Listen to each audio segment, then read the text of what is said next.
Хай, сайн байцгаана уу? За та бүхэндээ энэ өдрийн мэндийг хүргэе. Өнөөдөр маш гайхалтай өдөр. Яг гэвэл 11 сарын 11-ний 12 цагаас өмнө үзэж байгаа чи бол үнэхээр гайхалтай энергитэй байгаа гэсэн үг.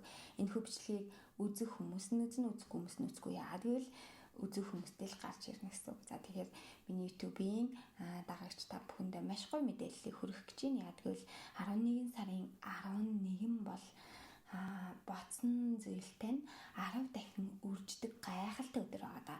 За энэ маань юу вэ гэхээр 11 сарын 11 бол энэ бол таны бодол, таны хүсэл мөрөөдөл 10 дахин илүү хүчтэйгээр өсөж үржнэ гэсэн үг. Яагаад гэвэл энэ өдрийг зөв ашиглаж чадвал амьдралд тань гайхалтай өөрчлөлт гарнаа гэж бодох хэрэгтэй. За 11.1 тонн энергийн хувьд маш хүчтэй давтамжтай. Энэ маань шинэ ихтлэл, таталцал, манифестийн өдөр гэж үздэг. Энэ маань нэг чиглэл төвлөрөх хүчийг илэрхийлдэг.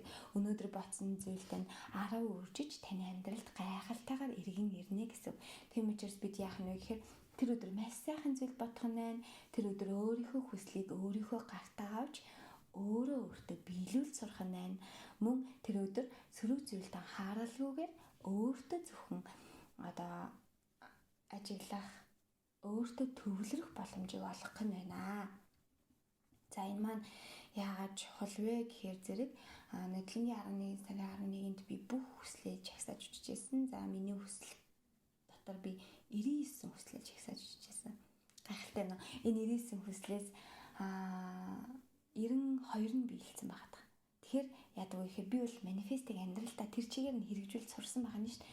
Яагаад гэвэл би энэ манифестыг сурах гэж 1-2 жил хичээсэн. Би ерөөсөө сошиал ертөнцид анхаарлаа хандуулаагүй. Хүн сөрөг бодолтой автаад сөрөг бодол, айдас, стресс, сэтгэлийн шарах юу гэдэг тэр нэг хэцүү болгондоо анхаарат байхад тэр зүйл мань илүү томорч идэг. Хэрвээ бид нар гайхалтай зүйлсийн талаар би чадна, би өөртөө итгэлтэй. Би бол үнэхээр энийг хийх бүрэн чадвартай гэж өөртөө итгэж чадвал танд гайхалтай бүхэн ирнэ. Тэгэхээр манайха юу гэж хэлэх гээд байна вэ гэхээр манифест хийцэр. Энийг бүр гайхалтай амьдралдаа хэрэгжүүлцэр маш сайн багштай бол. За тэгээд үнэхээр амьдралаа өөрчлөе гэж бодож ил 11 сарын 11-ний өдрийг алгасалгүй өөртөө төвлөрөөд далд хумсраа ажиглаад өөрийгөө анзаараад өөрийнхөө бүх зүйлийг анзаар, өөрийнхөө бодлыг анзаар, хүүхдүүдээ анзаар, нөхрөө анзаар, өөрийгөө яаж ийн, биеийн хилэмж чинь юу хэлж чинь, таны бодол чинь юу хэлж чинь, та өөрөө юу хүсэж байна.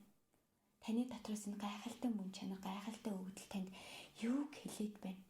Би юу чин сэтгэлээсээ хийхийг хүсэж байна гэдгээ та өөрөөсөө ухан гаргаж ирнэ гэсэн үг. За хэдүүлээ юу хийх вэ гэвэл за нэг цаас бэлтнэ. Хүслээ бичнэ. Өнөөдөр та юу хүсэж байна? Зорилгоо цаасан дээр бичээд яг биелчихсэн байгаагаа мэдэр. Биелчихсэн байгаагаар бичнэ л гэсэн үг.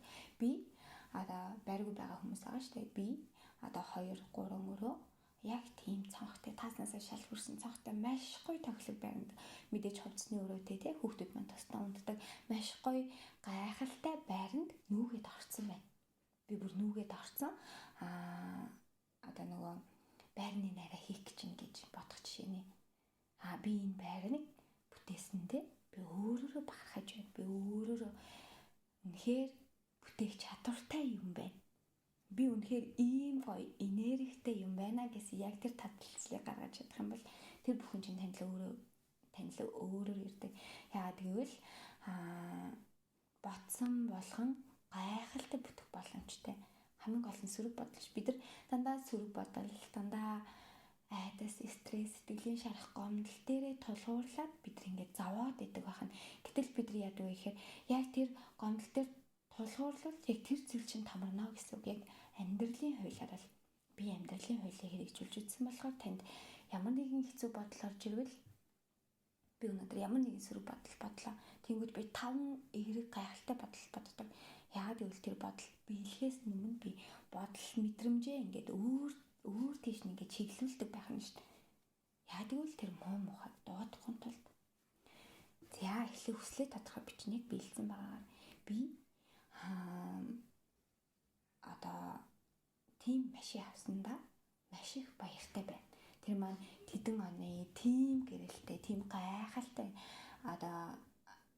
мэдрэмжийг чи өөртөө мэдрэх нь шүү дээ. Яг тэр машины жолоодоо өрүүлийн ингээд жолоодод сууж байгаагаар мөн хөөх чи ямар гоё машин авсан юм бэ гэх яг тэр мэдрэмжийг өөртөө суулгана.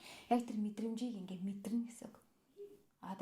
Салон нь ямар юм, лүгтэй юм уу? За тэгээд доороос дээрээс халдсан юм уу? Сүүлийн үеийн загвар юм уу? Фул опшн юм уу? Бүгдийн төсөөлнө гэсэн үг. За би тэгээд яг ийм машин авсандаа маш их баярлаж бас талархаж байна гэд яг тэр зүйлийг ингээд өөрлөгөө дуудаж бүх зүйлээ бичнэ гэсэн үг. Надлан би 11 сарын 11-нд 99 хүсэл биелсэн. 99 хүсэл бичсэн байдаг. Тэгээ 99 хүслээс 93 нь биелсэн байлээ. 7 нь биелээгүй. Яг тэгэл би 93 хүсэл дээр нь маш гайхалтай манифестыг хийж буюу тэр зүйлийг өөр дээр татсан гэсэн үг. Яг л би манифестээр 1-2 жил хичээллэхдээ багшийнхаа удирдлагын дор, менторийнхаа удирдлагын дор маш их хийжсэн. Би сөрөг бодохгүй тулд өөрийнхөө далд ухамсарыг бүрэн шинжилсэн гэсэн үг. Яг л энэ далд ухамсар шинээр шинжлэхдээ та шинэ өөрийгөө бүтээн, шинэ гайхалтай зүйлийг, шинэ бүр гайхалтай өөрийгөө нээж гаргаж ирнэ гэсэн үг юм байлээ. За, хоёр дахь алхам нь манифест хийх. Нүдэ анаад хүссэн зүйлээ биелчихсэн байгаа мэтээр яг төсөөлнө. Би санхүүгийн эрх чөлөөнд хүрсэн байна. Миний гэр бүл маш сайхан аз жаргалтай амьдарч байна. Яг одоо ингээ хүүхдүүдтэйгээ хамт амьдарч байгаа л те. Би ингээд 2 хүүхэдтэйгээ нөхөртэйгөө хайраар дүүрэн бэлхэж амьдарч ин гэх мэтчлээ. Яг ийм гайхалтайгаар өөртөө дуудах хэрэгтэй. Ерөөсөө л энэ маань юу вэ гэхээр зэрэг ерөөсөө манифест хийн гэдэг нь нэгт би ая тавьж хийдэг. Ая тавьбал тэр хүслийг биелүүлэх үйлцэл энерги нь илүү давтамж нь илүү дээшилжин гэсэн үг. Яг боддог хүслээ бодно. За тэрийгэ биелүүлнэ, бүр биелсэн байгаагаар төсөөлнө. Яг тэр мэдрэмжийг мэдрэхлээр зэрэг тэр маань биелэхгүй байна гэсэн тохиолдол ерөөсөө байхгүй. За 3 дахь нь энерги цэвэрлэнэ. Өнөөдөр сөрөг бодлоо орхиж зөвхөн эерэг мэдрэмжин дээр төвлөрөх нь байна. Яагтвэл бид сөрөг зүйлийг бүгдийг нь орхиж гайхалтай зүйлийг өөрлөгөө татдаг байгаа. Тэгэхээр бид нар яах нь вэ? Тэр гайхалтай зүйлийг татахын төлөө бүх зүйлийг хийх нь байх нь шүү дээ. За, дөрөвдөгт нь таны бодол, таны ирээдүйн зураг гэж байна. Та мөрөөдлөө та ямар нэгэн мөрөөдөлтэй бол яг одоогноос эхэл та айж ивэл одоо ихэл айдсвал таныг хөтлөх зам гэдэг байгаа шүү дээ. Тэр айцад авсан тохиолдолд та бүх зүйлийг давж чадах юм байна гэж бодох нь. За тэгээд энэ маань яадаг вэ гэхээр амьдралд бүх эерэг гайхалтай зүйлсийг л дуудах өдөр юм байна гэж би бол бодсон.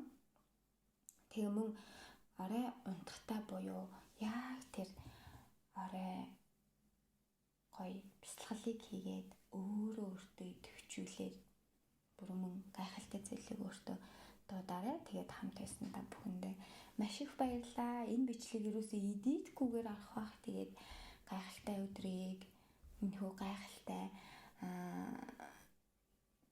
бүр хүсэл бүхэн 10 дахин өрцөн 10 дахин биелсэн маш гоё өдрөө маш гоё тогтохтой өнгөрүүлээрэй гэж хүсье. Тэгээ надтай хамт байсан маш их баярлалаа. Баярлалаа.